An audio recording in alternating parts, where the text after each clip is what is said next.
Hola y gracias por acompañarme aquí en TLV1, otra producción especial que hacemos en la ciudad de La Plata, específicamente en el hogar sacerdotal, aquí en plena ciudad de La Plata.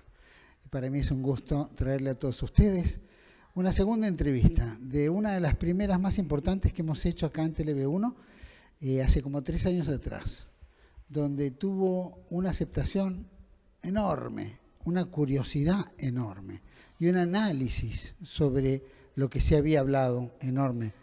Para mí es un gusto compartir este programa con el padre Carlos Alberto Mancuso. Gracias, padre, por estar con nosotros. Por favor. Nuevamente, porque hemos tenido una enormidad de visitas anteriormente. ¿Cómo? Que hemos tenido una enormidad de visitas. Sí, me han dicho ustedes, sí, sí, me han dicho, sí. Mucha gente interesada. Bueno, el padre Mancuso estudió en el seminario menor de Nuestra Señora de Luján en la provincia de Buenos Aires. Cursó filosofía y teología en el seminario mayor San José. Ordenado presbítero en 1962. Vicario cooperador de las parroquias de Nuestra Señora de Dolores en La Plata, Nuestra Señora de la Merced de Dolores en la provincia de Buenos Aires.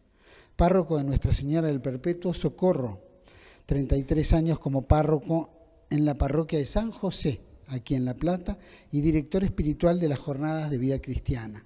Capellán del Colegio del Corazón Eucarístico de Jesús y confesor del Seminario San José del Monasterio de las Madres Carmelitas de La Plata y de la Casa del Padre Pío.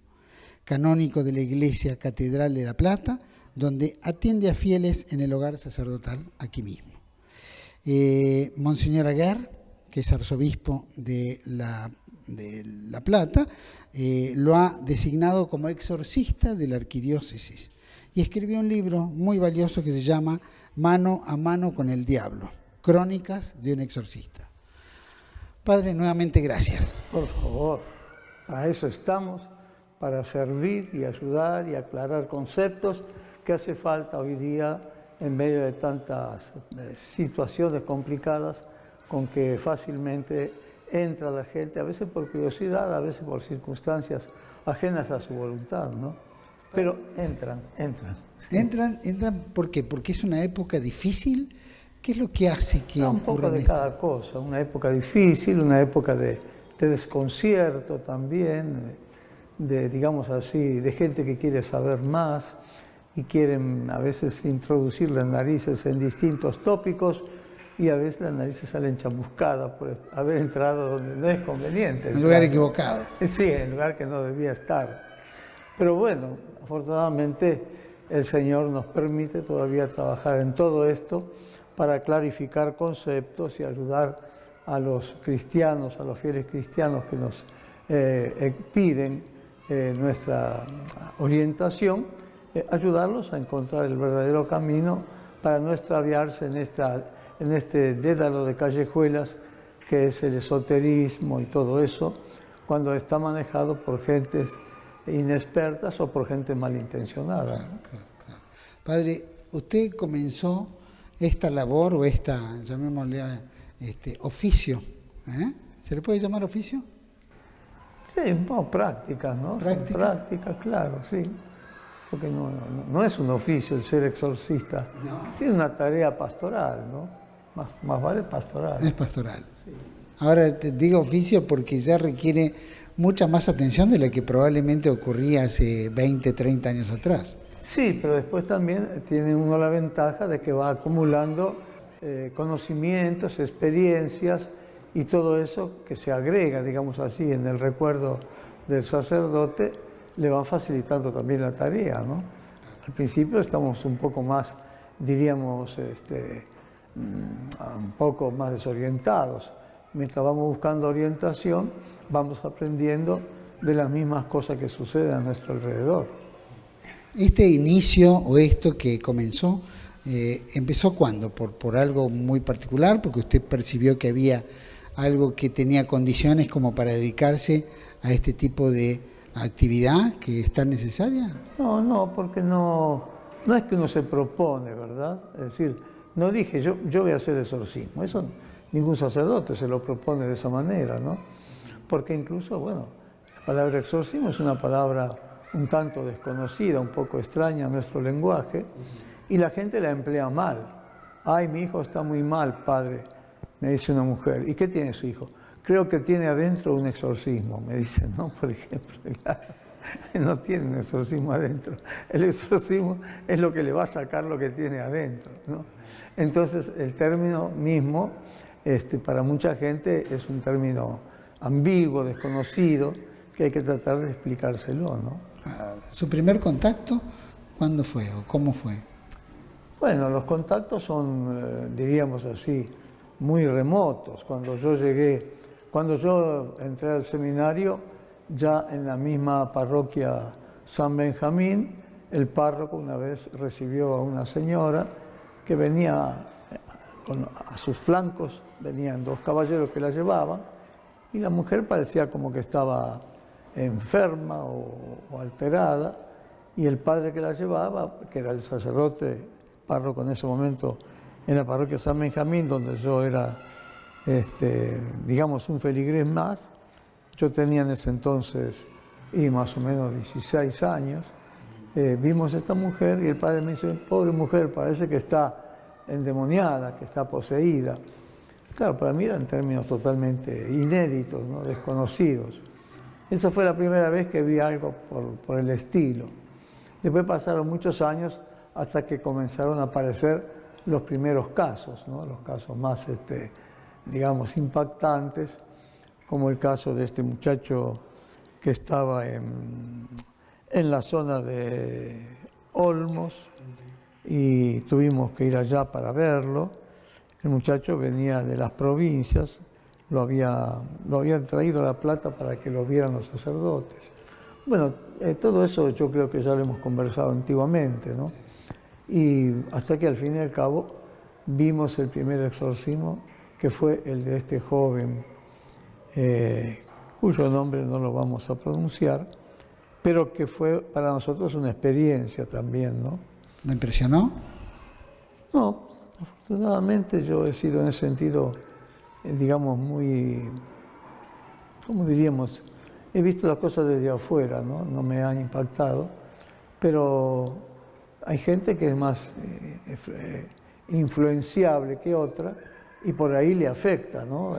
Le teme o las preocupa o le impresiona.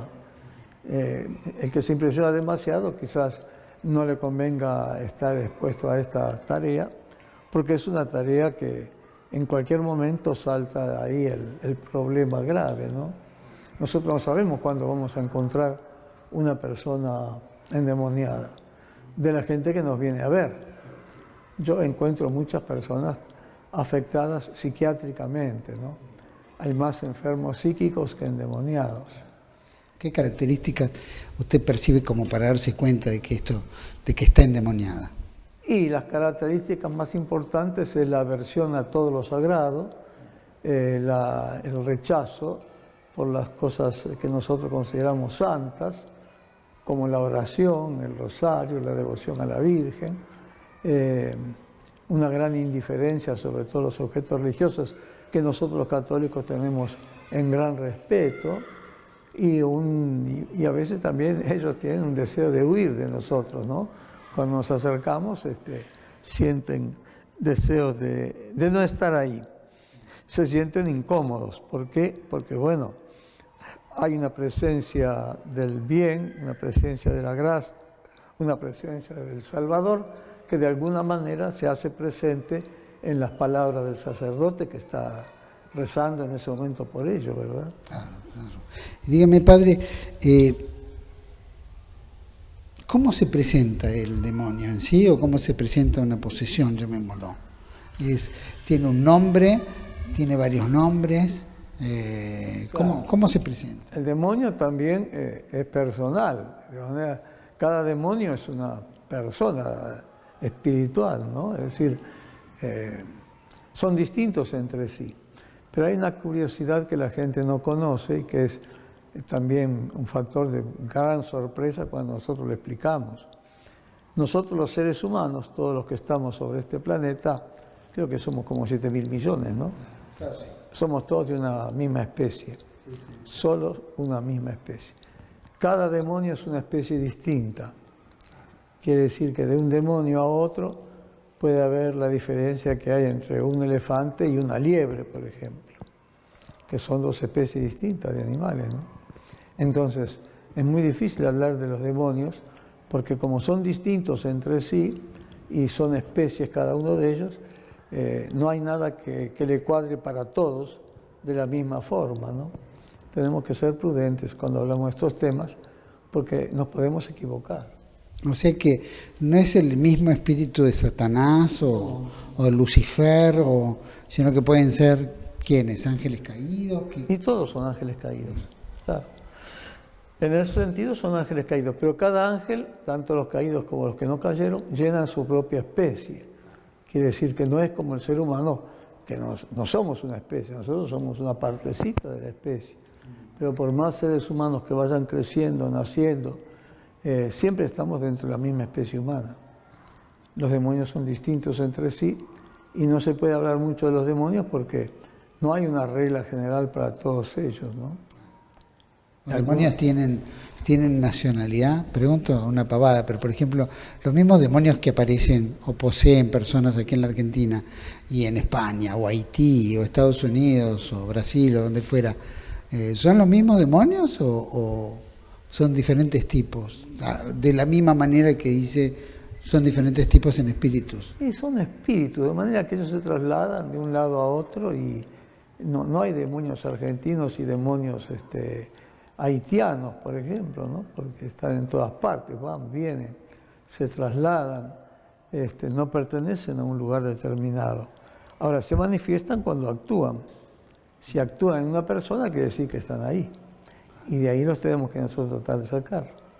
Ese es el exorcismo, expulsarlos de la persona que está poseída, porque están ahí adentro ejerciendo una influencia tiránica sobre un ser humano al cual le hacen hacer cosas que el ser humano no quisiera hacerlas, ¿no? Es decir, está sometido a un influjo tiránico de parte del mal espíritu, ¿verdad?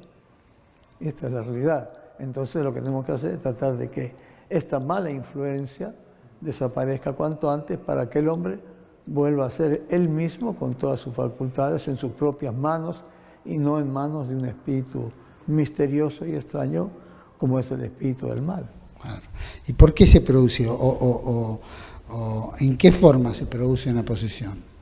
No, la ¿Por qué posesión motivos? se produce mayormente porque la persona ha sido, digamos así, afectada por una tercera persona.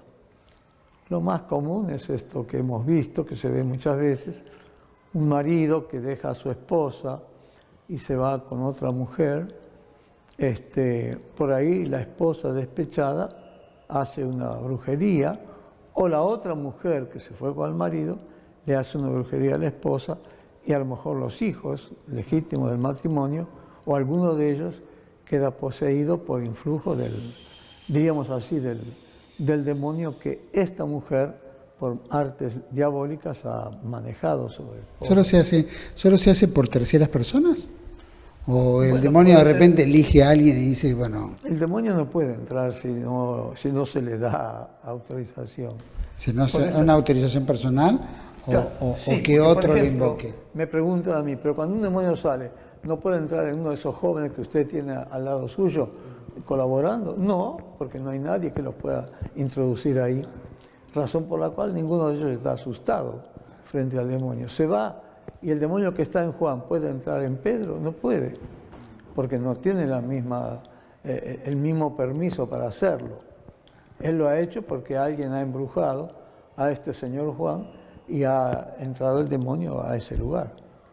Y muchas veces no se quiere ir. Recuerdo una señora catamarqueña que me venía a ver, tenía 2 hijos varones, uno creo que era de 16 años y otro de 22 más o menos, y venía una vez con un hijo, otra vez con otro. Y recuerdo que venía diciendo la señora antes de llegar, no quiero ir al infierno, no quiero ir al infierno, no quiero ir al infierno, me decía, ¿no? Digo, señora, quédese tranquila, usted no tiene por qué ir al infierno. Hasta que caí en la cuenta que el que no quería ir era el demonio. Se sentía más cómodo ocupando ahí ese lugar indebido que era el cuerpo de la señora, que no en el infierno donde seguramente debía sufrir mucho más y no tenía ese entretenimiento que era tomarse venganza contra Dios en un ser humano que es la imagen de Dios sobre la tierra, ¿no? Hay una especie de placer en el demonio, digamos, porque la persona sufre, ¿no? Sin darse cuenta, supongo que... Sí, sufre. Y él siente alguna satisfacción. Incluso está esa risa sarcástica del diablo, ¿no? Que siempre se ríe. No se ríe porque sea feliz, porque a él no le trae felicidad. Pero lo que sí le trae es una malvada satisfacción de poder dañar a esa obra de Dios en la tierra, que es el ser humano, ¿no? Esto es lo que sabemos. Muchas cosas se ignoran todavía. A lo mejor con el transcurso del tiempo cada vez sabremos más cosas, pero al demonio no se la podemos preguntar, porque él es el padre de la mentira, ¿no? No es de él que vamos a sacar la verdad. Padre, ¿y qué tipos de elementos más allá de que una persona invoque al demonio contra otra? ¿Hay otros elementos en los cuales uno pueda decir, yo invoco al demonio para que me posea o que venga o jugar con él, o algo como el caso de la copa o el espiritismo o los ritos umbandas o juegos, qué sé yo, maléficos? ¿Son elementos también en los cuales abre como una especie de portal? Sí, son aberturas al mal.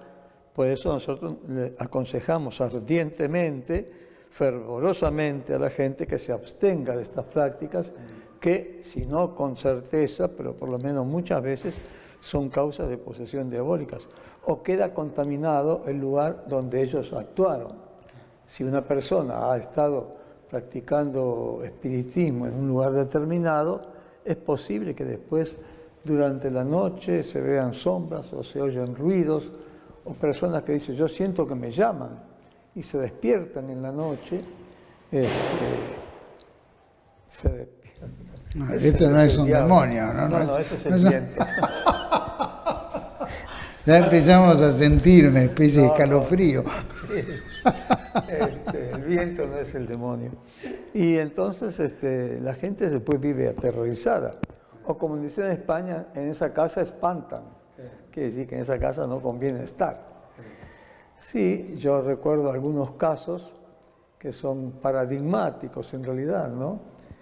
Había un sacerdote que era un sacerdote de Córdoba, que vivía en la zona, acá en la provincia de Buenos Aires, en la zona de Dolores, cuando yo estaba allá, y me contaba la siguiente anécdota. Él conocía un matrimonio, creo que ambos eran abogados, y en esa época, hace ya más de 50 o 60 años atrás, que la vida era más, digamos, más campechana, más simple. Después de cenar, muchas veces el sacerdote iba a casa de una familia u otra a visitarlos. Y un día él fue a casa de este matrimonio y los encontró que tenía alrededor de una copa todo el abecedario de la A a la Z, y vio que estaban como entretenidos en algún juego que él no sabía interpretar. Dice, ¿qué es lo que están haciendo? Dice, bueno, estamos con la práctica de la Ouija. ¿Y qué es eso?, le pregunta el sacerdote. Dice, no, esto es muy simple, padre. Usted pone el dedo acá, le hace una pregunta y la copita se mueve y va marcando letras. Usted junta las letras y tiene un mensaje inteligente. Es decir, que detrás de la copita y de las letras alguien contestaba. Entonces, a ver cómo es, dice el padre, que todavía era bastante... Inocente, ¿no? Sí, bastante ingenuo en esta materia, ¿no? Entonces pone la mano sobre la copita y la copita no va ni para atrás ni para adelante. Dice, qué raro, padre, pero antes que usted llegara, esto se movía. Dice, si doy yo el impedimento, salgo y ustedes le preguntan. Entonces se va el padre y le preguntan a la copita, ¿y por qué no te movías? Y la copita le contesta. Dice, non possum loqui quia persona sacra adest. En latín le contesta. El sacerdote lo iba a entender. Eso no lo entendían. No puedo hablar porque está presente una persona sagrada. Entonces, si la persona sagrada es una perturbación para tu conversación o lo que fuera, está hablando muy mal de ti eso, ¿no? ¿Por qué no puedes hablar? Padre, puede ser también... Esto yo creo que lo conté en la primera vez. Pero igual amerita volverlo a repetir porque así la gente no juega. No, la copita. No juega esto. Pero, por ejemplo, está de moda hoy en día el Reiki, ¿no? Hacerse los registros acásicos, qué sé yo, la astrología, el tarot, en fin, mil apelaciones para saber del pasado, del presente y del futuro. Sí. ¿Qué es esto? ¿Qué es esta moda? ¿Por qué? Sí. Y bueno, el amor a lo desconocido, ese querer saber qué es lo que hay, qué es lo que va a venir. En lugar de confiar en el Señor, confiamos en nuestra propia, diríamos, en nuestra propia investigación. Yo quiero saber qué me espera, quiero saber si me voy a casar, cuántos hijos voy a tener. Esas cosas suceden a veces. Pero eso no es tan, de repente, tan maléfico como, por ejemplo, el Reiki. ¿Es maléfico? El Reiki, registros acásicos, sí, quizás es un tema un poquito más profundo. No sabemos muy bien a veces lo que es, porque los que no lo practicamos no tenemos experiencia. Yo no he estado nunca viendo esas cosas, pero lo que sí sabemos es que la gente ha quedado afectada muchas veces por todo eso. O el lugar donde eso se practica queda después como afectado y la gente luego ve sombras que se trasladan, o por ahí oyen que lo llaman. Juan Carlos oye su nombre, su apellido, abre la puerta y afuera no hay nadie, ¿no? Porque generalmente todas estas cosas suceden durante las horas de la noche, que es cuando el poder de las tinieblas tiene más fuerza para actuar. Entonces, claro, es mucho más delicada la cosa. Si actúa de noche, si actúa en la oscuridad, si actúa cuando se lo cita y demás, especialmente en prácticas que no son religiosas, llega un momento en que uno dice, bueno, pero acá, ¿qué es lo que hay? ¿Cómo se produce esto, no? Esa sospecha nos tiene que abrir a nosotros los ojos para decirnos, aquí mejor este terreno no pisarlo. Es decir, no entrar en este tipo de averiguaciones. Ponernos en manos de Dios. ¿Qué me espera a mí en el futuro? Lo dijo que el Señor lo maneje, ¿no? Yo confío en la misericordia de Dios, en el manejo que tiene Dios de la vida humana y me pongo en sus manos sapientísimas que van a conducir mi vida con mucha más certeza, con mucha más seguridad, con mucha más bondad que como la podría conducir yo mismo, ¿no? Hay una tendencia a querer saber, voy a estar bien, voy a estar mal, voy a tener plata, me compro la casa, sí, sigo con el trabajo. Sí, en fin, hay una curiosidad en el hombre moderno. Yo diría una curiosidad malsana, por decir algo, ¿no? Una curiosidad malsana en querer saber cosas que no le competen al hombre, ¿no? Lo mismo que el tatuaje. No harás incisiones en tu carne, dice la Sagrada Escritura. ¿Por qué? Porque parece ser que el mal espíritu, a través de esas incisiones, tiene también poder sobre la persona que se ha hecho ese tatuaje, ¿no? Que después no lo puede borrar. Bueno, lo borre o no lo borre, si hay algo maligno que ha entrado en él por esa forma de abrirle el cauce, después es más difícil saber cómo hay que sacarlo. ¿Todo tipo de tatuajes, por ejemplo? Sí, pero no hay tatuajes buenos y malos. ¿Para qué se tiene? Es decir, el cuerpo humano lo tenemos que respetar, ¿no? Porque es parte de la personalidad humana que Dios nos ha dado en este mundo para que alcancemos la vida eterna, cuerpo y alma trabajando en lo mismo, ¿no? Ahora se piensa de que eso también abre como portales también, en los cuales permite... Eso es lo que yo entiendo, que esas incisiones en el cuerpo humano es una manera de abrirle una puerta al mal, ¿no? ¿Por qué razón? Y hay cosas que todavía no las tenemos demasiado estudiadas, pero sabemos cuáles son las, digamos así, los resultantes, ¿no? Y el resultante es que todo esto siempre trajo alguna inquietud mayor.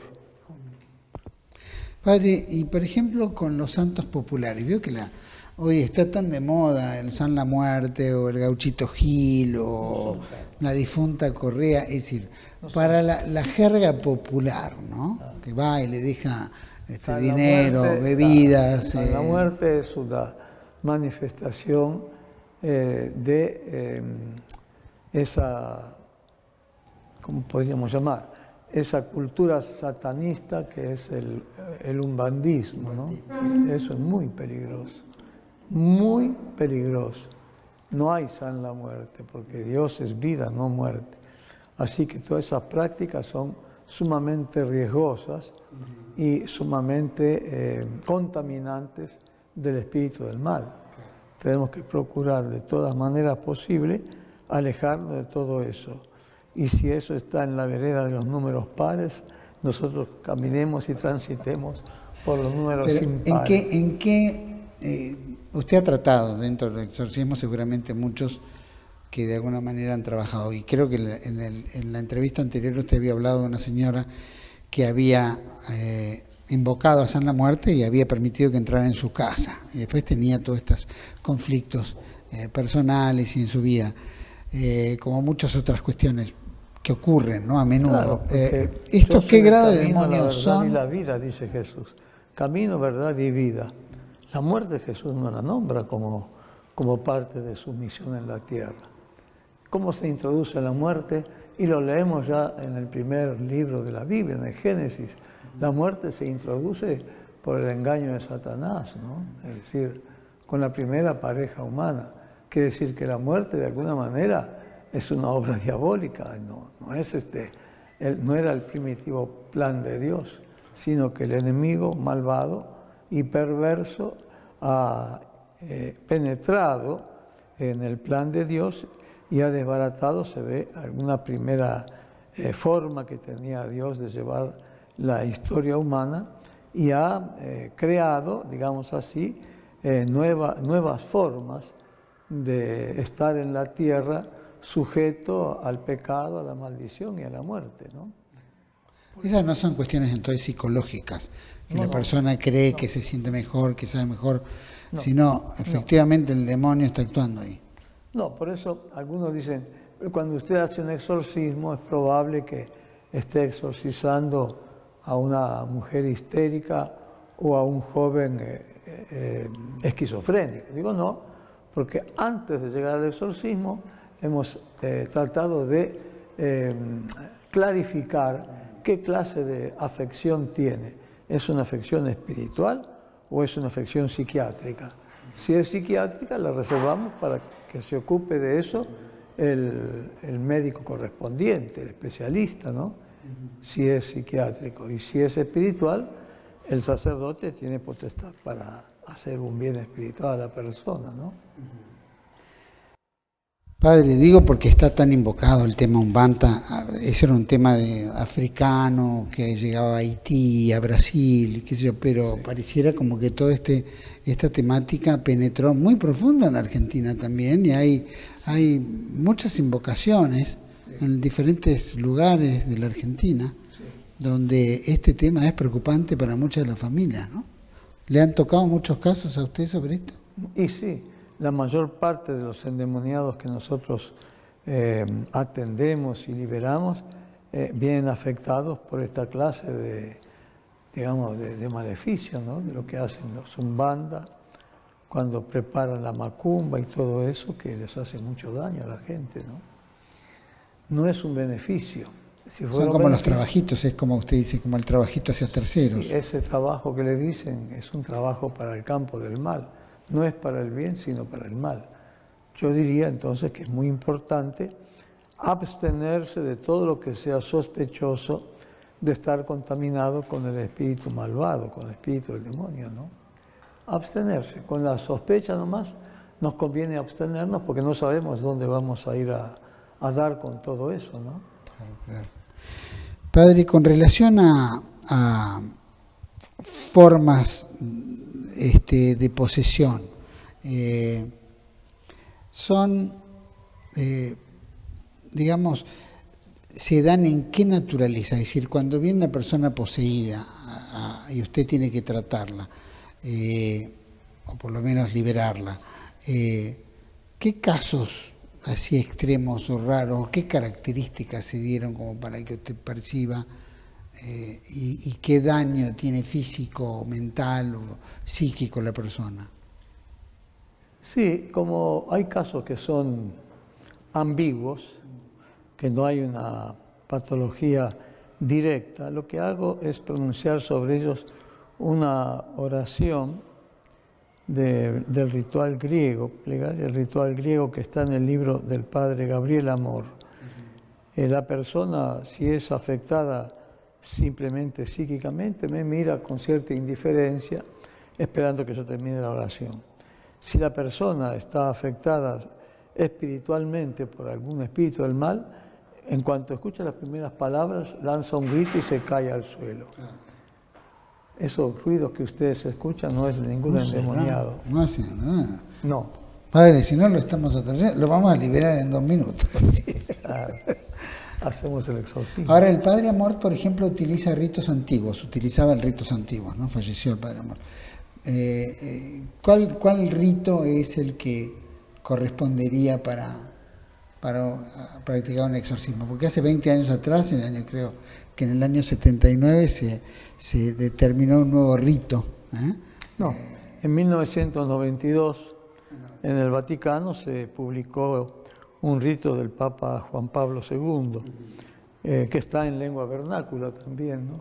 Pero nosotros los exorcistas, como hemos utilizado el rito del año 1614 y nos ha dado siempre resultado, pensamos que no hacía falta cambiar de texto para una mayor eficacia. Tenemos que tener en cuenta de que el exorcismo no es uno de los 7 sacramentos, que son los ritos mayores de la Iglesia Católica, sino que es un sacramental, que es un rito de menor cuantía y por lo tanto no tiene los mismos límites rígidos que tiene el sacramento. Por eso entonces nosotros no nos preocupamos para que sea un rito que se amolde a una especie de palabras, etcétera, siguiendo un ritual preestablecido, sino que tomamos el ritual que a nosotros más nos convence. A mí me gusta ese del año 1614, que además está en latín, el demonio entiende muy bien latín, y no ha perdido vigencia, porque la Iglesia conserva todos estos ritos sacramentales con todo su vigor y con toda su energía, ¿no? ¿Tiene más fuerza el latín que el castellano, por ejemplo? Nunca nos hemos planteado ver una cosa que la otra, pero como es la lengua sagrada el latín, y durante tantos siglos fue la única lengua del culto católico occidental, nosotros tenemos mucho respeto y mucho agrado, ¿no? Preferimos ese rito en esa lengua. Pero no hace diferencia si lo dijeran en castellano. Yo no quiero probar con la gente, a ver, como si fueran cobayos, ¿no? Los ponemos ahí, vemos si se va antes el demonio o se va después, porque tampoco el ser humano es un material de experiencias. Si este rito antiguo, aprobado por la Iglesia, da resultados, durante varios siglos fue eficaz, lo seguimos usando. Y no vemos un motivo para el cual tengamos que cambiar de ritual, ¿no? Yo pregunto si eso en el ritual que lo plantea en latín, en otras religiones, por ejemplo, qué sé yo, el Islam, o los musulmanes, los judíos, los protestantes, ¿practican ellos el exorcismo? El budismo, por ejemplo, ¿tienen el concepto de la posesión? Nosotros no tenemos. ¿Está incorporado dentro de la... No tenemos, ¿cómo? ¿Está incorporado dentro de la fe de ellos el tema de posesión del demonio? No se ha hecho todavía un estudio comparativo de las regiones con respecto a eso. Pero yo siempre comento el caso de una población muy estable, muy aislada de la civilización, que está encastillada, digamos así, dentro de las altas montañas del Tíbet y de la China continental, y que tiene un nombre muy conocido, esta pequeña nación, se llama Mustang, igual que esa marca de coches, ¿no? Sí. Bueno, está ahí, decíamos, rodeada de las altas montañas del Tíbet y de China, y esa gente no tiene contacto con el exterior. Y lo curioso es que ellos hacen exorcismo para espantar los espíritus malignos. Quizás no conozcan los datos de nuestra religión católica, pero saben que hay espíritus del mal. Y ellos piensan que con esa oración que hacen, no sé si llamarlo oración, he visto que tienen una especie de tuba larga que termina en una boca, es un instrumento musical. Se apoya sobre el piso, ¿no? Sobre el suelo. Sí, sobre el suelo, porque no tienen, soporte. Yo lo he visto ahí en una foto. Y ellos con eso parece que piensan que con eso expulsan el mal espíritu. Y como a nosotros no nos conocen, dice, bueno, pero si detrás de las montañas hay otras naciones y otros pueblos, también vamos a expulsar los demonios que hay ahí. Quiere decir que hacen exorcismos también para nosotros.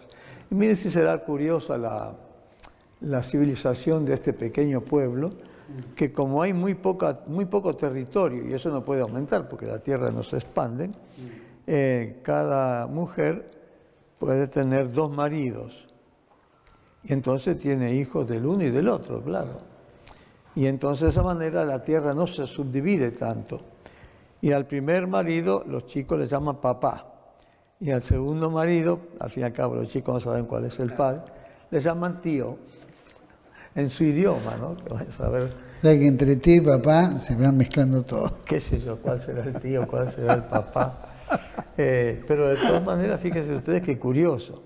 Y esta gente cree en los demonios, porque los expulsan, dicen ellos, con el sonido de esa tuba. No sé cómo se llamará ese instrumento musical, porque de esa materia de instrumentos musicales yo no estoy muy preparado para poder dar un nombre correcto, ¿no? ¿Y los judíos, por ejemplo?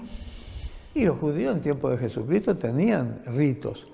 Por eso él dice, si yo echo los demonios en nombre de Belcebú, ¿en nombre de quién los echan vuestros hijos? Que también echaban los demonios. Quiere decir que Jesucristo reconoce que ellos están haciendo exorcismo, ¿no? Claro. ¿Son efectivos? ¿Por qué? Es decir... Es que yo nunca estuve en la sinagoga averiguando ese detalle. ¿Nunca le comentaron a un rabino o algún pastor? No. Y yo recibo a quien venga, no importa de qué religión sea, si tienen algo maligno que los posee, yo los exorcizo igual, ¿no? ¿Alguna vez le dijeron ellos, probamos con los rabinos y no funcionó? ¿O probamos con...? No he tenido oportunidad de ver eso, no. Hasta ahora por lo menos no. No sé qué sucederá el día de mañana. ¿Usted cree, bueno, no conociendo eso, se podría dar que hay más posesiones sobre católicos o no practicantes que sobre otros? Lo que pasa es que nosotros somos como 700 millones de personas, ¿no? Los católicos, y claro, cuanto más grande es la población, más endemoniados tenemos. No porque seamos peores que los otros, sino porque habiendo más cantidad de gente, habrá más cantidad de hechos, ¿no?, que suceden. Decir siempre la verdad primero tiene un precio. Pero todos los días, en cada programa, en cada reportaje, en cada esclarecimiento, descubrimos que decir la verdad vale la pena. Decir siempre la verdad tiene un precio. Pero cada vez que recibimos tu apoyo, entendemos que seguir luchando vale la pena. Dependemos de tu ayuda. TLV1, toda la verdad primero.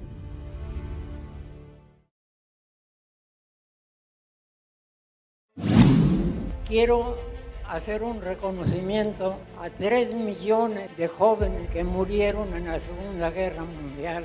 Murieron combatiendo a favor de la civilización cristiana occidental. Algún día se les reconocerá. Mientras tanto, ellos están con el Padre, el Hijo, el Espíritu Santo.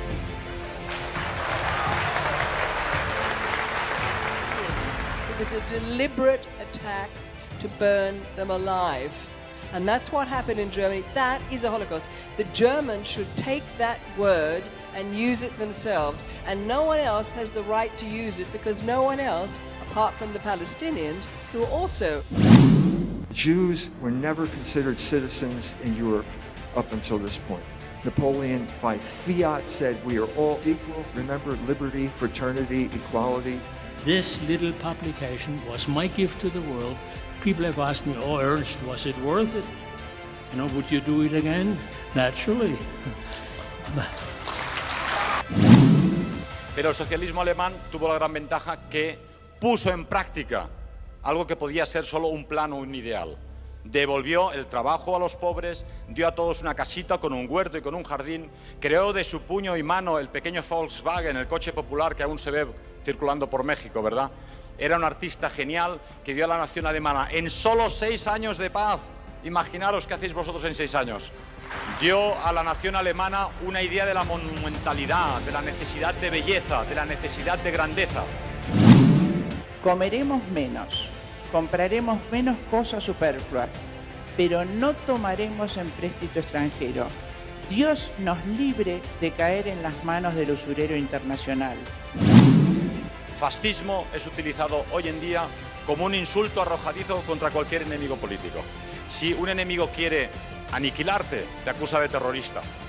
Si tú demuestras que no has puesto bombas en tu vida, entonces te acusa de fascista. Y si no lo consigue, entonces te acusa de nazi y ya estás perdido. Bueno, seguimos aquí conversando en este segundo bloque con el padre Mancuso sobre todo este tema del exorcismo y todos estos temas que realmente la gente no le da mucha atención, pero que tienen una gran importancia porque el diablo existe y el diablo es palpable y el diablo posee y el diablo hace daño, ¿no? Vivimos en un mundo muy complejo, por lo tanto las palabras que tenemos con don Carlos, el padre Carlos Mancuso, es muy importante porque justamente es exorcista y esto lo tiene que tratar a diario, ¿no? Sí, más que todo las consultas, porque recibo mucha gente que por teléfono consultan, quieren saber. Eso está bien. Lo que está mal es cuando por teléfono quieren contar toda una historia, cada una de las cuales llevan 45 minutos. Y digo, claro, pero digo, yo no.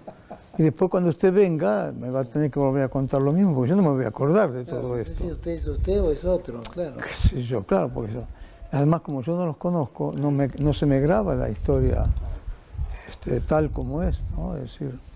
Padre, cuando viene alguien, yo conozco un caso que usted trató en particular y que está muy agradecido y él cuenta que quiere decirle a todos lo que pasó porque hay mucha gente que puede sufrir lo mismo y no sabe qué le está pasando. Claro. Yo le pregunto, llama a una persona, le dice, padre, tenemos esta dificultad con una hija, un hermano, un padre, una madre, en fin. ¿Cuáles son los pasos que tiene que tener para llegar a usted? Bueno, sí, yo no puedo opinar por las cosas que me dice la gente.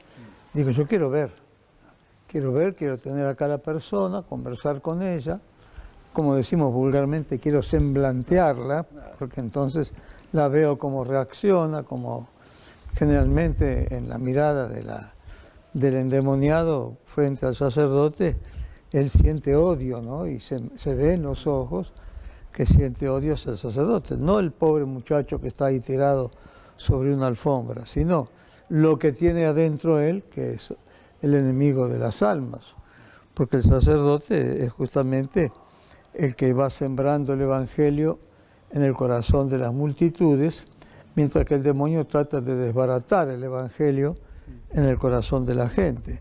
Estamos diametralmente trabajando, cada uno de ambos en un extremo opuesto, él para destruir el evangelio y nosotros para implantar la palabra de Dios en la salvación de los hombres, ¿no? Así que estamos en una lucha sin cuartel. El demonio tiene a su favor que como naturaleza es más perfecta que la naturaleza humana, porque es un ángel. Entonces tiene algunas ventajas. Ahora, como estado de gracia, no, porque ya él ha perdido la gracia una vez para siempre y no la puede recuperar. Por eso en alguna ocasión él ha dicho, si yo fuera destruido y Dios me volviera a reconstruir, otra vez me opondría al plan de Dios. Está emperrado en eso, ¿no? Así que no le pidamos peras al olmo. Es decir, no vamos a pensar, y bueno, una vez el demonio recapacita y se arrepiente. Ya no lo puede hacer más. Una vez que él eligió para siempre. En el fondo, no es que lo podemos compadecer, pero en cierta manera decimos, realmente qué pena, ¿no? que haya tomado una decisión tan loca como la que tomó, porque ahora ya no tiene recomposición, él no puede volver atrás. Él lo dice que no puede, ¿no? Ahora usted lo recibe a la persona, percibe que efectivamente está poseída. ¿Cuáles son los siguientes pasos? Y a veces el mismo día, la misma noche, viernes, suele ser los viernes, la llevamos al salón y ahí la ponemos boca abajo para que no pueda hacer fuerza, no salga corriendo. La sostienen 2 o 3 de nuestros encargados, a veces también los familiares colaboran, y mientras ellos sostienen al paciente, el sacerdote comienza lentamente a recitar todas las palabras del exorcismo. Yo uso el del año 1614, ¿no? Se podría usar el otro, sí, también. Pero yo no me arriesgo a probar con los pacientes míos a ver si va bien, si va mal, si resulta. ¿Ya tiene buen resultado con el primero? ¿Y para qué quiero averiguar más? No son cobayos para que nosotros hagamos experimentos, sino que son seres humanos que merecen de nuestra parte todo el respeto, ¿no? Porque son seres humanos destinados a la gloria eterna, como estamos destinados todos los hombres que Dios ha creado, y que seremos juzgados en el último día, cuando también serán juzgados los ángeles, ¿no? Especialmente estos que se han decretado en rebeldía final. Ahora, tiene 4 personas. ¿Por qué 4? ¿Tiene mucha fuerza? Tiene 4 porque hay 4 miembros, 2 brazos y 2 piernas. ¿Puede haber más? ¿Puede haber menos? Personas. Sí. Y cuando se ponen en violentas, yo veo que la persona está abajo y encima se le tiran 5, 6 o 7, que yo ni veo quiénes son, porque sigo recitando el exorcismo, ¿no? Y por eso es que está así, porque estoy haciendo el exorcismo. Cuando yo llego al salón, toda la gente está en silencio, está esperando que llegue el sacerdote. Cuando el sacerdote empieza a recitar el exorcismo, empieza un griterío ahí que es impresionante, ¿no? Algunos lloriquean, otros gritan, otros lloran. Es una cosa muy desagradable, ¿no? Porque no es una cosa... ¿Y qué usamos durante la ceremonia? El agua bendita y la cruz, y el crucifijo, no la cruz, el crucifijo, que lo colocamos sobre la cabeza de los endemoniados. Y el agua bendita que le tiramos a cada endemoniado y que él dice que le quema, que le molesta, que sé yo qué, y es agua común, solamente que está exorcizada o está bendecida por el sacerdote, ¿no? Ahora, cuando toca el cuerpo de la poseída, sí, ¿hay algún tipo de manifestación física? Es decir, lo que percibimos en las películas, que sonará muy estúpido, ¿no? Pero no puedo negar preguntarlo, de que, qué sé yo, que quema, que como si fuera una especie de ácido. Ellos sienten eso, ellos sienten como que les quema, pero nosotros sabemos que es agua común, solamente que ha sido bendecida. Ahora a esa agua bendecida le llaman agua exorcizada, y yo no sé si es exorcizada, pero cuando yo me ordené sacerdote hace 54 años atrás, y bendije agua, bueno, la bendije así como la bendigo ahora. ¿No se diferenciaban las aguas unas de otras? Qué bendecida, ni agua exorcizada. Era el mismo rito que ahora. Yo hago el mismo rito, ¿no? Es que con un poco de sal, un poco de agua y nada más. Otra cosa no se mezcla. Padre, ¿cuánto demora un exorcismo? ¿Lleva tiempo? Sí, generalmente porque como hay mucha gente ahí adentro, no podemos hacer la cosa con mucha velocidad, pero yo he visto que no alcanza a veces a media hora, no alcanza a media hora, 25 minutos tal vez, pero como es una cosa lenta. Es decir, ¿no supera la media hora? No, pero el día que tuvimos más, tenemos un programa que se llama Exorcismo para Todos, que en realidad son para todas, porque son mujeres. Todas y todas. Sí, son todas mujeres. Eran 21 mujeres. el día que llegamos a más números, ¿no? Hemos ido bajando, quiere decir que se van liberando. Las que no vienen más, supongo que se liberaron. Y sí, claro, tengo que estar ¿Hizo todas simultáneamente al mismo tiempo? en una sola ceremonia. ¿Ah, sí? Sí, y si no, terminamos a las 5 o 6 de la madrugada del otro día. Porque usted calcule si ¿Llevó son... los mismos 20 minutos o ahí eso demora más tiempo? Y puede demorar algunos minutos más, porque yo levanto la cabeza, miro, me fijo, pregunto alguna cosa. Es decir, tengo un contacto vital con las personas que colaboran conmigo, ¿no? Pero entonces el demonio no sale de Juan y se mete en Pedro. Me dice, no, porque el demonio está ahí porque alguien lo metió ahí con un rito mágico o rito de brujería o lo que fuera. Pero él no puede cambiar de lugar. No tiene facultad para eso, ¿no? Así que... Una vez que sale, sale. Una vez que sale, se va y punto, y se acabó. ¿Y la persona? Lo que estaba contando de aquella señora que venía y decía, yo no quiero ir al infierno. ¿Se acuerda que lo conté? Sí. Que tenía 2 hijos. Y yo digo, señora, usted no tiene por qué irse al infierno. Si usted es una criatura de Dios, vive en contacto con Dios. Y después se me enciende la lamparita. Pero digo, claro, ese es el diablo que habla. Él no quiere ir al infierno. Se ve que está mejor dentro del cuerpo de esta persona. Vaya a saber cómo estará él ahí. Nosotros no sabemos bien.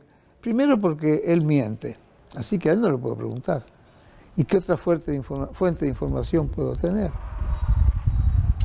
Por eso, son temas complicados, no es tan sencillo. Cuando miente, que le promete oro y el moro a... No, me dice una cosa que es la contraria de la que en realidad sucede. Si le digo, ¿te sentís cómodo? Que yo qué, sí, me siento bárbaro. En ese momento está siendo torturado. Pero yo ¿cómo lo puedo saber? Es decir, no hay otra fuente de información. Por lo tanto, lo que tengo que hacer es preguntar lo menos posible y rezar lo más posible para que él se vaya cuanto antes, ¿no? Lo que sé es que eso que está dentro de esta criatura humana es un enemigo de la especie humana, de todos. De ellos, nuestro y de todos los que quedaron afuera rezando por nosotros. El poder de la oración de intercesión es muy importante. Entonces le encargamos a las religiosas o a los sacerdotes, amigos, seminaristas y demás, que ellos estén también en oración en tal hora, porque vamos a estar haciendo un exorcismo, como dijimos, el exorcismo para todos, ¿no? Para que los demonios se vayan y dejen a estas criaturas humanas. Y se van yendo, sí, y un viernes se curan 2, otro viernes se curan 3, y poco a poco va bajando el número de los endemoniados que nosotros atendemos. Pero aparecen otros nuevos, y bueno, aparecen. De todas maneras, casi diríamos, haciendo una broma, es como el cuento de la buena pipa, nunca se termina, ¿no? Ahora cuando los familiares se acompañan, ¿no? Sí, sí. Y perciben los gritos y el llanto y todo lo que usted bien dice que es tan desagradable y tan fuerte. ¿Cuál es la reacción de los parientes? Los parientes ¿Aceptan como que hay un demonio ahí o creen que es la persona que y está eso sufriendo? lo trajeron al paciente, ¿no? A veces hay personas que no quieren que la familia sepa que está endemoniado. Yo recuerdo un hombre, hace unos años atrás, que venía en forma oculta, que se consiguió un amigo que lo acompañaba y no quería que la familia supiera que él estaba poseído por el mal. Creo que era un taxista, me parece. Pero bueno, hace muchos años de esto. Cuando dejan de venir, yo presumo que ya se han curado, porque si no se cura van a seguir viniendo, porque ellos saben que yo estoy siempre ahí los viernes esperándolos. Pero no puedo ir detrás de cada uno para saber si se mejoró, si no se mejoró, si se curó, si no se curó, si empeoró. A veces parece que empeoran por un tiempo y después el demonio se va. Es como un último coletazo que da el demonio antes de retirarse definitivamente, ¿no? O sea que quedan varias sesiones, llamémoslo. Sí, tengo ahí una muchacha que viene de la zona de Pilar y empezó a tratarse con nosotros en el año 2012. Estamos en el 2016. Y todavía está ahí. Pero ella es muy ¿Es un desprolija. problema psicológico más que real? ¿O? No, está endemoniada. ¿Sí? Pero es desprolija, se pone a trabajar. Digo, ¿con quién trabaja? En una panadería.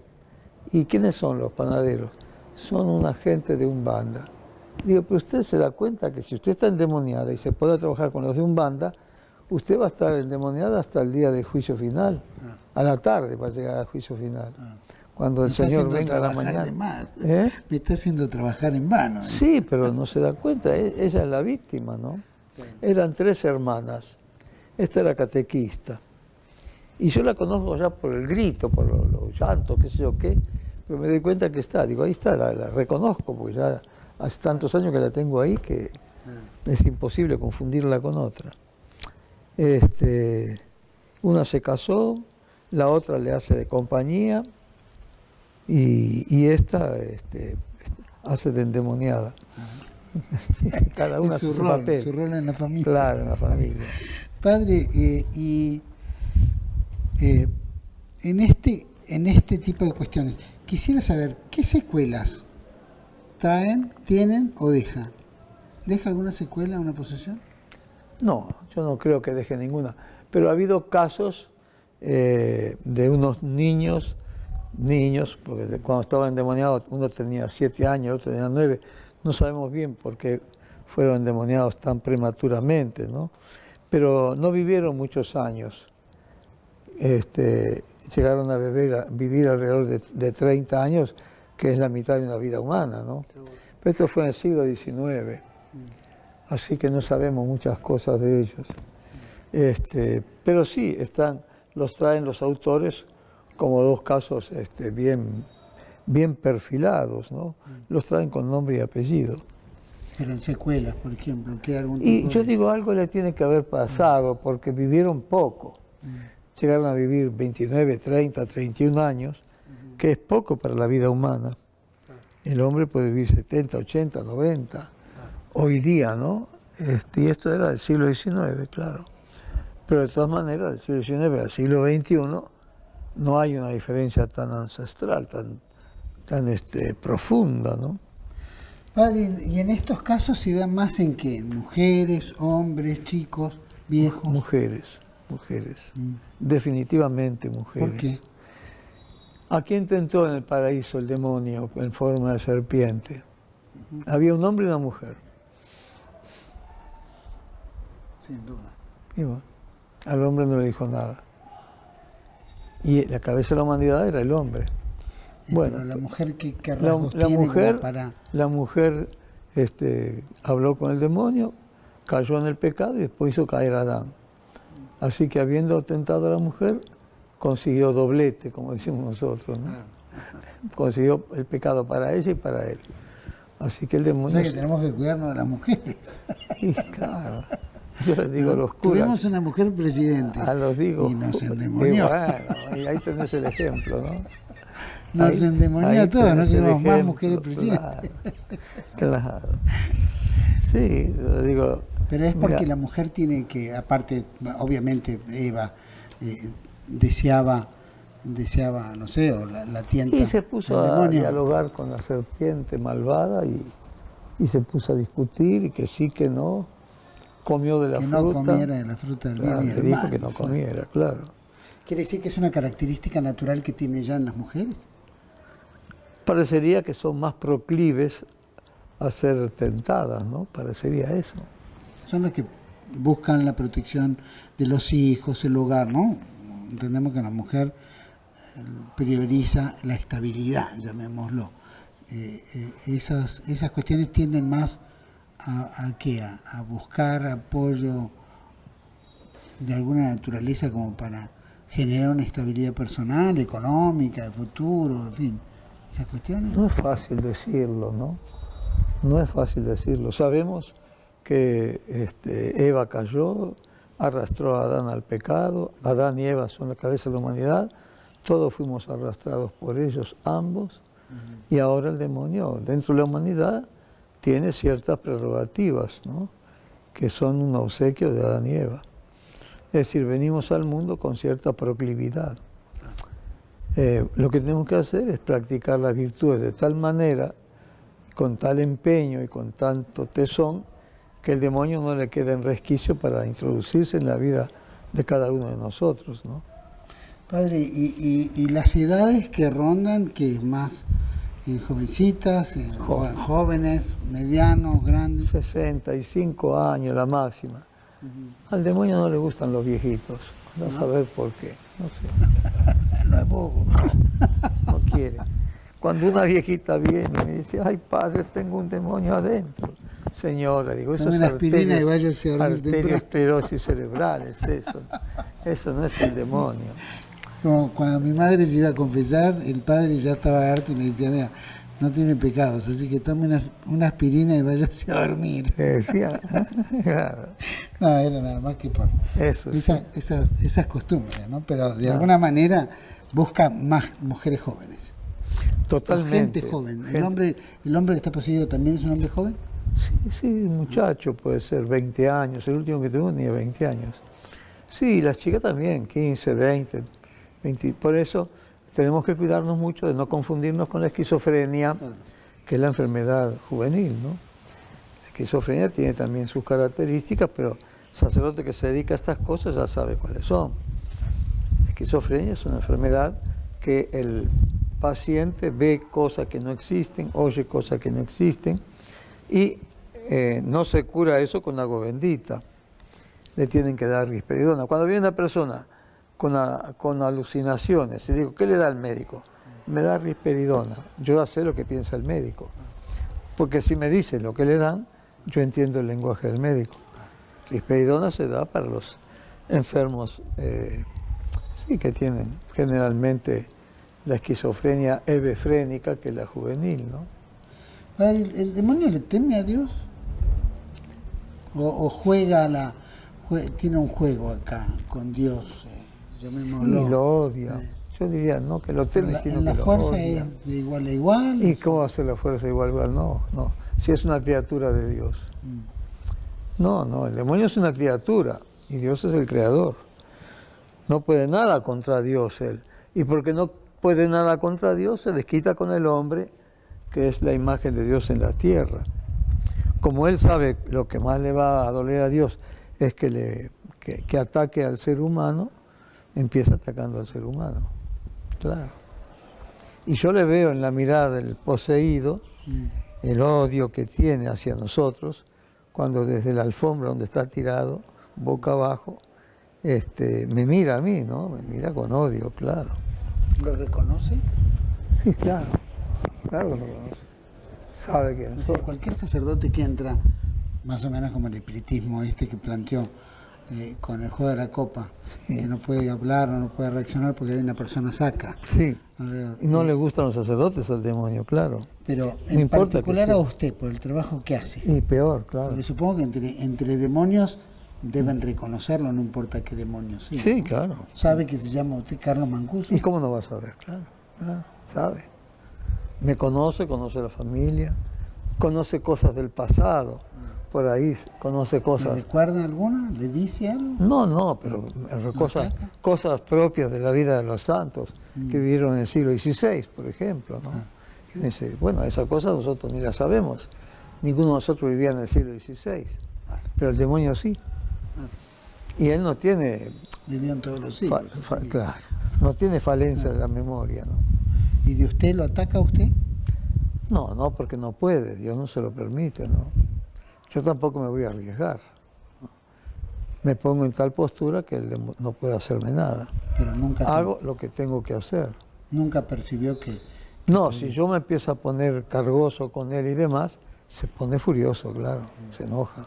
Y escupe. Pero escupe acá, y cuando estuve en Colombia con un chico también escupía. Digo, eso lo hiciste en La Plata, ya lo volvés a hacer acá ahora. Eso es el mismo. La misma historia de siempre.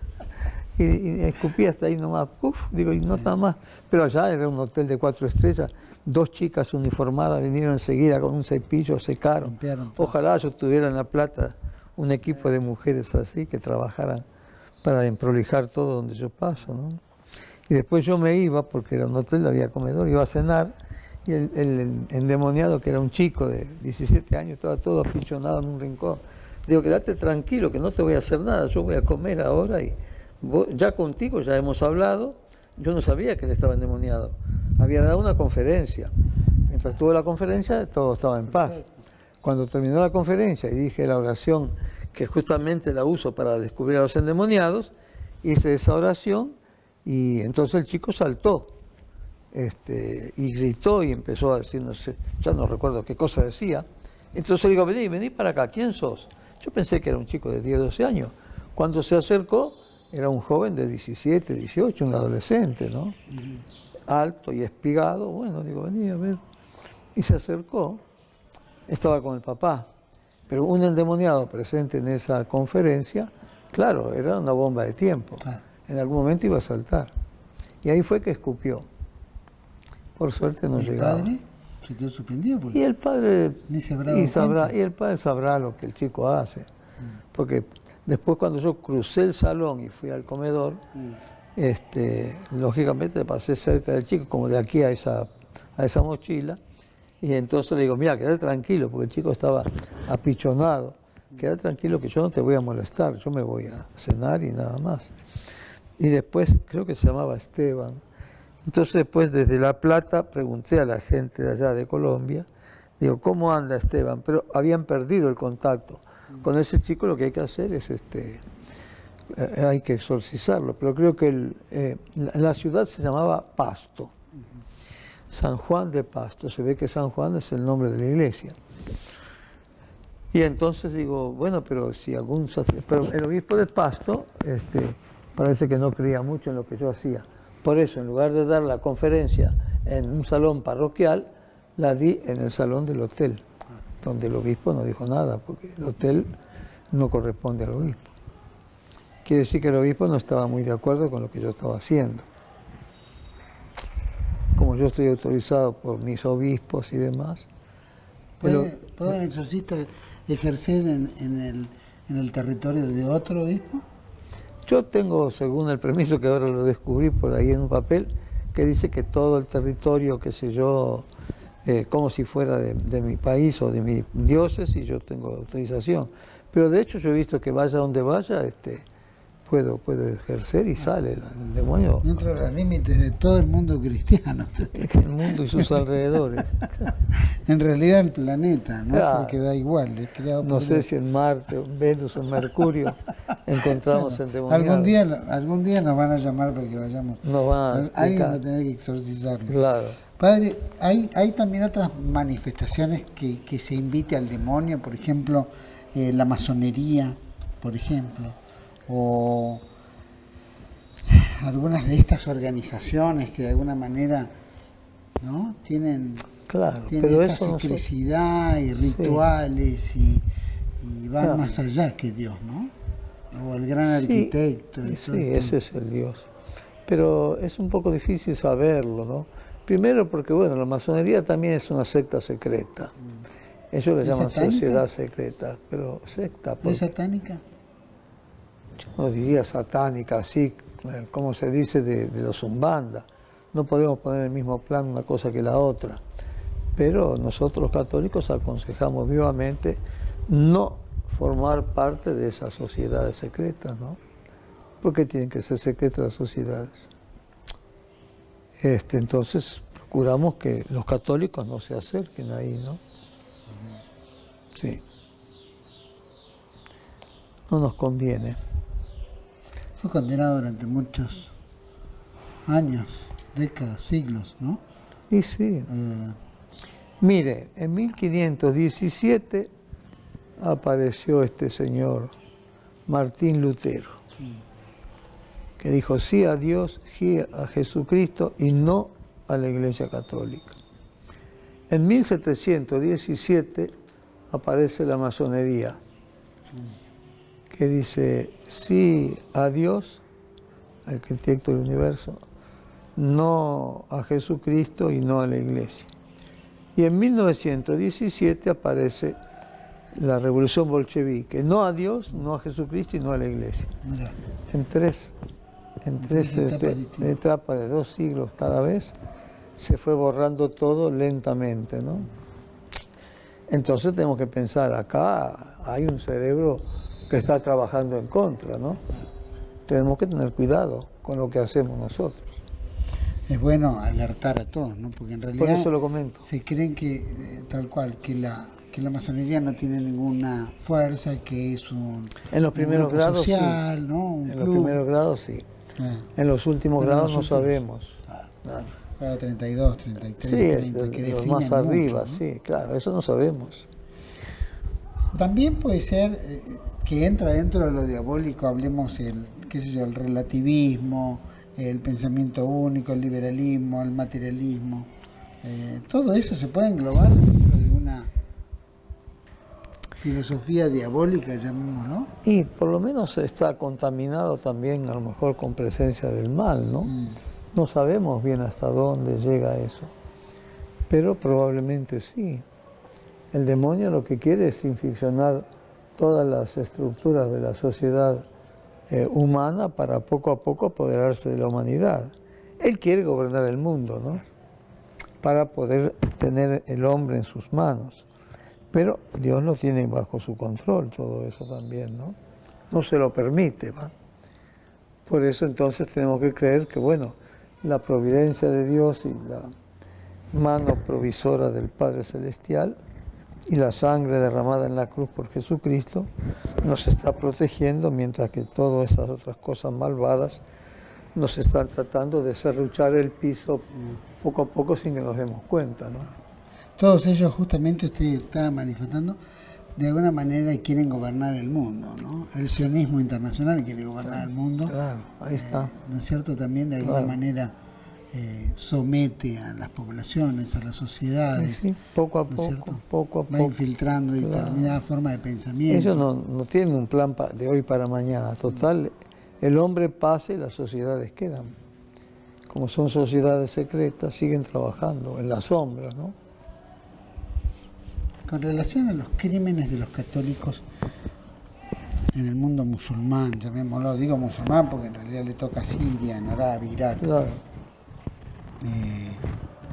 que todo atenta contra Cristo, ¿no? Porque de alguna manera son organizaciones católicas, ¿no? Hay varias congregaciones y varios están sufriendo todo este esquema. ¿A qué se debe que el mundo... Todo lo que sea muerte y todo lo que sea derramamiento de sangre, yo pienso que de alguna manera el diablo, si no la realiza él, por lo menos la mira con cariño, ¿no? Porque está de acuerdo con los planes que él mismo está llevando a cabo en la humanidad. Claro que sí, sí. Podemos ver ahí también la mano del mal, mucho más solapada.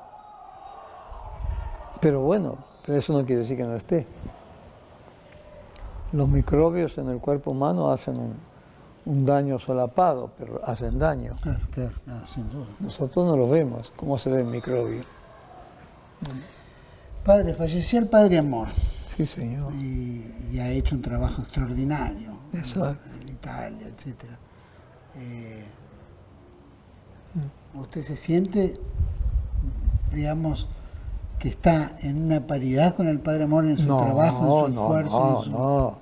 No, el Padre Amor era un hombre internacionalmente conocido, con muchas obras que escribían los periodistas acompañadas por el Padre Amor, claro, muchas de ellas, que nosotros las tenemos, ¿no? Las hemos leído, pero de todas maneras, bueno, él tenía una talla internacional y estaba ya yo creo que últimamente vivía en Roma. Él había nacido en Módena, porque el apellido de él parecería ser como si fuera alemán, sí, ¿no? Alemán. Puede ser, RTH. Sí. Los apellidos italianos no son así. Pero no, pero él era nacido en Módena, bueno, y creo que murió en Roma, ¿no? Me parece. Sí. ¿No? Fue muy fuerte en sus comentarios cuando decía, por ejemplo, que bueno, que también en Roma, en el Vaticano, bueno, estaba la presión del demonio permanentemente tratando de vencer las puertas, ¿no? Y sabemos eso. Y entonces vemos todas las presiones que también tal vez hayan sido parte de las generadoras de la renuncia del Papa Benedicto XVI. Claro, algo? eso cómo podemos saber nosotros a nuestro nivel, no llega la información. Claro. Y Pero cómo ¿será murió que el Roma- Papa Juan Pablo I. No, murió. 33 días de gobierno, El famoso Papa de la media luna que decían, ¿no? la media luna. Vaya a saber. ¿Será cuestión que habrá que exorcizar también en algunos sectores?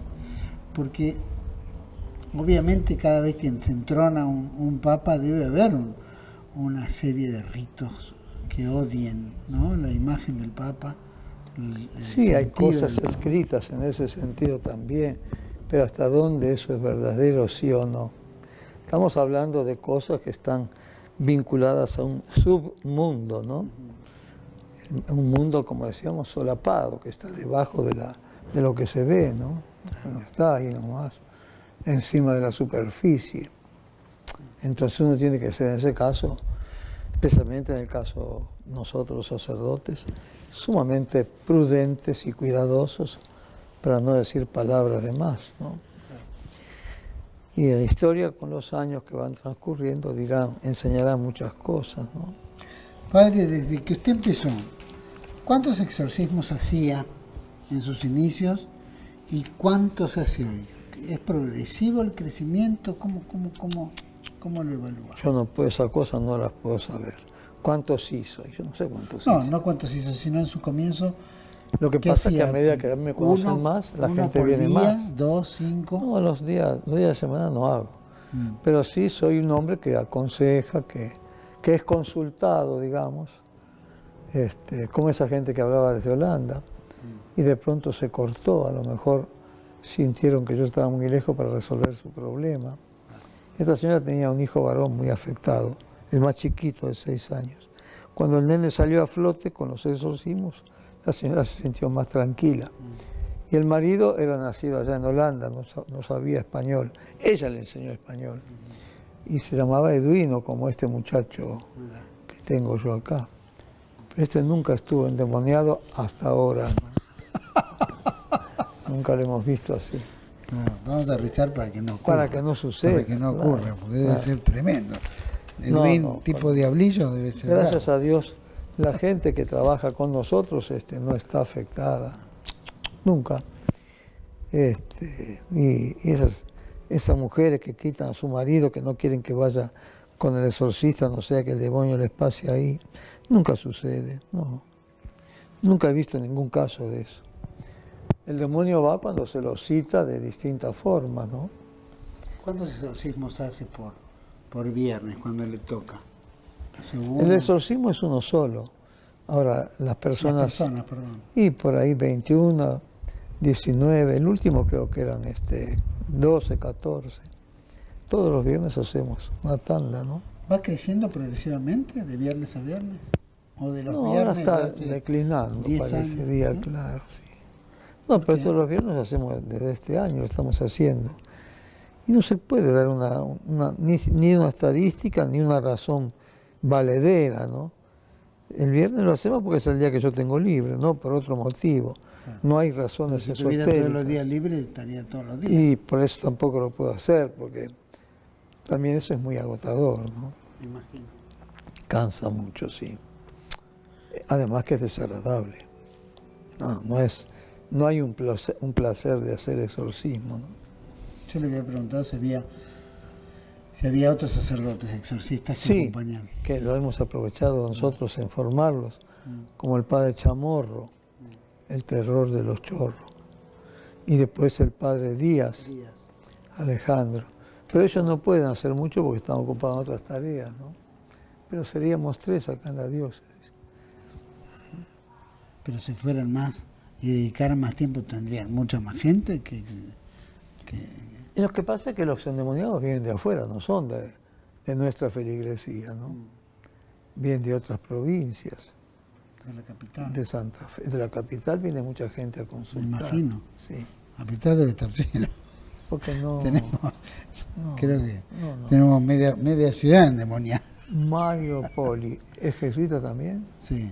No sé, creo que no. No, Creo que no. del clero secular. Sí, sí. Claro, el jesuita era el que ahora es sumo pontífice, claro. Sí, pero no sabemos qué pensar. Pero no no hay un lugar en Capital donde uno diga, puedo ir. No. ¿Por qué cree que no hay? Y a lo mejor nadie le pidió al arzobispo, ¿no? Al cardenal. No hay un sentido común que dice, esto está mal, habría que tener. Y bueno, acá tenemos un hogar sacerdotal y no hay ningún sacerdote. Bueno, pero, Tenemos la jaula y no tenemos el canario. pero tal, Claro. pero tal vez, ¿Cómo explica usted eso? tal vez tienen dónde ir o familias. ¿Dónde ir qué?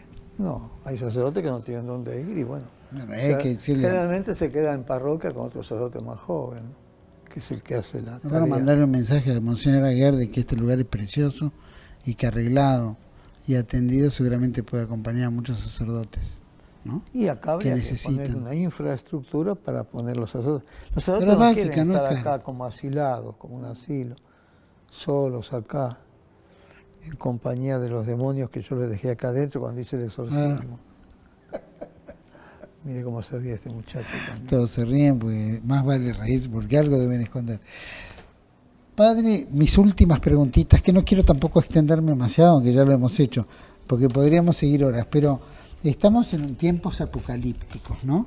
Y me gustaría que me dijera todo esto, lo que simbólicamente representa el Apocalipsis de San Juan, que habla de la marca de la bestia. ¿Podríamos decir que la marca de la bestia se representa en estas pequeñas posesiones o va a haber una marca de la bestia que sea realmente diabólica? La marca de la bestia es una marca espiritual, no se pretende que sea una marca como la marca que hacemos del ganado, ¿no? Que ponemos una marca con una letra. Famoso 666 que le ponen famoso, sí. en la cabeza o en la frente. Claro, esa es la marca del anticristo, no es del demonio. Pero como marca. Sí, pero veo que es Para identificar. muy relativo todo eso, ¿no? No creo que el autor del Apocalipsis haya tenido intención de fijar eso como una marca definitiva para todo el resto de la historia, que no sabemos cuántos siglos van a pasar hasta el fin del mundo, ¿no? Porque nadie sabe cuándo se termina el mundo tampoco. Aquí estamos todos esperando que el Señor lo resuelva, ¿no? No parece que va a pasar mucho tiempo tampoco, porque ¿Y cómo lo estamos sabemos? tan golpeados, Para ¿no? Dios, por el mil daño. años son como un día, ¿no? Claro.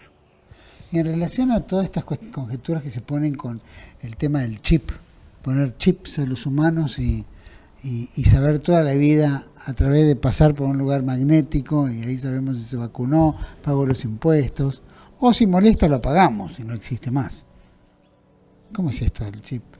Que de alguna manera se habla tanto en diferentes países que quieren. No existe más, que se muere la persona. ¿Sí? No, es un chip que se pone en la piel y que, bueno, determina quién es usted. Número de documentos, si pagó, no pagó. Hoy día estamos tan marcados y todo el mundo nos conoce desde el otro punto del planeta, ¿no? Hay gente que dice, sí, vayan al Padre Mancuso, que es el que los va a ayudar a ustedes. Pero, ¿dónde lo dicen eso? En Europa del Este.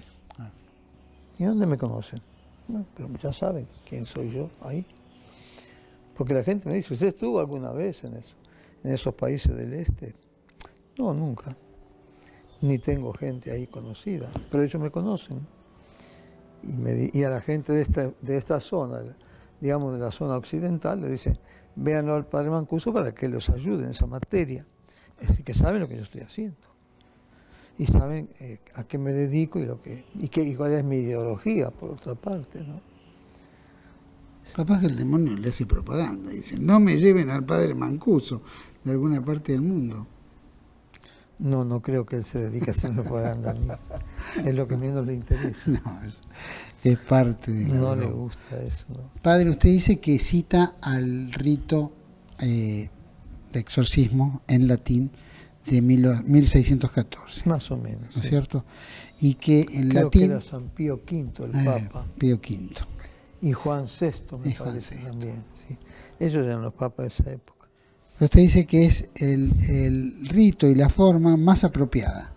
o por lo menos la que usted conoce le resulta. Sí, yo diría, no sé si la más apropiada, pero yo me acostumbré a esa manera de trabajar. Y me siento cómodo con eso. Yo le preguntaba esto porque el Concilio Vaticano II alteró, o por lo menos modernizó, los rituales religiosos en los cuales se abandonó el latín como lengua tridentina para pasar al idioma local de cada país para que todos lo entendieran y no tuvieran que depender de un misal. Pero que de alguna manera ese cambio rompió un poco el sentido profundo, tal vez, que tendría el latín como idioma sacro en relación a otros idiomas. Todavía lo seguimos usando. Yo la absolución en los confesionarios la doy siempre en latín. Siempre, sí. Nadie me dijo que la diera en otro idioma. ¿Usted diría que la misa común varía mucho de lo que podría llegar a haber sido la misa en latín? No.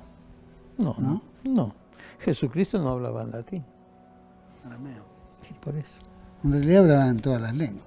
Claro, pero él habla una lengua que ya nosotros no la tenemos. Sí. Por eso, y todavía cuando él en las apariciones que la ven hablar, ¿quién es? Teresa Neumann, que ve que Jesucristo está en la cruz, dice, che, ¿qué quiere decir? Tengo sed. Jesucristo habla en el arameo de aquel entonces, ¿no? Ni siquiera el hebreo. El hebreo era la lengua culta, el arameo era la lengua popular. Que nosotros no la dominamos, esas lenguas ya, ¿no? Che. Y eso lo trae Teresa Neumann de sus narraciones de la pasión del Salvador, ¿no? Padre, quiero agradecerle muchísimo por esta entrevista. Muchas gracias. Quisiera que, como lo hicimos en el programa anterior, sí, nos dé la bendición, nos acompañe en esto y, bueno, si quiere algún mensaje a todo, antes de ir a eso, algún mensaje a todos los... Espérate, vamos a sacar. Lo que tenemos que hacer es pensar más en Dios y menos en el diablo. Sí. Eso, un mensaje a todos nuestros televidentes. A todos nuestros televidentes. No debemos nada. Entonces, que la bendición del Dios Todopoderoso, del Padre y del Hijo y del Espíritu Santo, descienda sobre vosotros y permanezca para siempre. Amén. No, yo lo que les tengo que decir es que mantengámonos alejados de toda esta fascinación por el esoterismo, por el ocultismo, en fin, por todo esto de los ismos que en la actualidad han hecho furor dentro de la gente joven especialmente, ¿no? La gente mayor está más distanciada, pero la gente joven está muy fascinada porque, claro, como decíamos, lamentablemente conectamos rápidamente con el diablo y parece que no conectamos tan rápidamente con Dios, ¿no? Pero Dios está siempre cerca nuestro para protegernos justamente del diablo que está tan cerca de nosotros, ¿no? Por lo menos que no se deje influenciar tampoco ni por la moda, la música, ¿no es cierto? Las drogas, el alcohol. De la música no hablamos, sí. Pero la música, la forma de vestir, todo los bailes, negro. Sí, el negro también, sí, claro. Pero la gente va a decir, sí, pero ustedes los curas se visten de negro. Y entonces con eso te ponen una tapa. ¿Y qué respondería a eso? Y yo respondería que una cosa es el sentido del negro para nosotros los eclesiásticos y otra cosa el sentido del negro para esas tribus urbanas de jóvenes que se visten de negro porque están representando no sé qué movimiento de la actualidad que no tiene nada que ver con la religión, ¿no? Yo diría eso, acá el negro tiene dos sentidos distintos. Claro. Y lo mismo que en las drogas, la marihuana, diferentes tipos de drogas y alcohol. Las drogas nos abren a la mente, nos despiertan la mente con más claridad para recibir más fácilmente mensajes que bien sabe Dios de dónde y que nos hacen daño, ¿no? Porque cuando la mente queda muy abierta, la influencia del espíritu del mal penetra rápidamente en la mente. El hombre pierde, digamos así, la protección que tenía puesta por Dios en su mismo mente, ¿no? decir que, fíjense lo que dice Gloria Polo, que estuvo en el más allá y volvió. Dice que la sangre de los abortos, de los niños abortados, abre las puertas, unas puertas antiquísimas del infierno, donde había demonios muy duros, que estaban desde el principio del mundo encerrados, y ahora han salido a hacer daño a la humanidad. ¿Pero por qué? Porque la sangre de los niños abortados, el demonio las aprovecha para mal de la humanidad, ¿no? Que no tenemos que matar a los niños, tenemos que crezcan, que nazcan y que sean hombres adultos, ¿no? Y dicen que las almas de los niños abortados golpean en la puerta del Padre Celestial pidiendo venganza contra sus padres que los mataron. Piden venganza, los nenitos, porque ellos viven. Murieron los cuerpos, pero el chico vive, es decir, el alma vive. Es así la cosa. Hay mucho por pero sin hablar. embargo hay este feminismo, estos grupos reclamando esta individualidad por parte de la decisión corporal de poder tener o no, vivir su vida, hasta cierto punto, ¿no? No, eso no es de la Iglesia, No, y la Iglesia nunca lo propuso. No, obvio. Pero son cuestiones, son movidas sociales tan fuertes, tan poderosas, que están contagiando hasta familias normales, familias que tienen cierta educación cristiana, y sin embargo es como que han filtrado eso. Y muy ordenadas espiritualmente. Yo, mientras hablo, voy recordando algunas de ellas. Todas esas familias no necesitan el refuerzo que les puede dar estas ideas extrañas que han aparecido últimamente, ¿no? Ellos se conservan muy cerca del Señor con la oración, con el ayuno, con las penitencias y especialmente con los 7 sacramentos de la Iglesia, que están puestos justamente para fortalecer nuestra lucha contra el mal. Es una lucha que no se acabará hasta el fin del mundo, ¿no? Sí. Un día vamos a tocar ese tema con mayor profundidad, sí, porque requiere también para nuestra audiencia. Para nuestra vida espiritual. Padre, muchísimas gracias por todo. Por favor, gracias por recibirnos. Amigo Juan Manuel, estamos a disposición de todos los fieles católicos. Muchas gracias. Y de los que no lo son también. También a todos. Hay algunas personas que no han podido asistir a las charlas y me llaman de Buenos Aires, véngase, padre, por acá. Pero yo no puedo ir donde se juntan 20 católicos a dar una charla, porque eso me lleva toda la tarde de un día, ¿no? Bueno, ya la tiene a través de TLV1. Los medios es una forma en la cual le llega a todas partes del mundo, a todo el mundo, ¿no? Que tenga interés en el tema, o que lo pueda referenciar. Está ahí, habló en tal lado. Ahí está. Y ahí lo puede ver y escuchar. Claro, ahí lo tienen. Bueno, todo lo que es internet yo, tiene su parte diabólica y su parte buena. Claro, ¿no? Pero yo a la gente que me llama por teléfono la atiendo, la escucho y la oriento, ¿no? Los que no me gustan son los que dicen, padre, ¿y el viernes va a atender? Porque, pero es como si yo llamara al párroco y decir, padre, el domingo va a haber misa a las 11. Al pobre párroco lo matan. Usted vaya a misa. Si no hay misa, bueno. Si no, pregunte el horario. Se va a otra parroquia. Padre, muchísimas gracias. Bueno. Una vez más, muy amable. No tenemos vehículo, ¿no? ¿O sí hay? Sí, ahora buscamos. Buscamos un vehículo. A todos ustedes les agradezco por habernos acompañado aquí en este especial de TLV1, que para nosotros fue muy importante llevar una vez más, una entrevista más tan importante como es con el Padre Mancuso, todas sus experiencias, todos sus consejos, ¿no?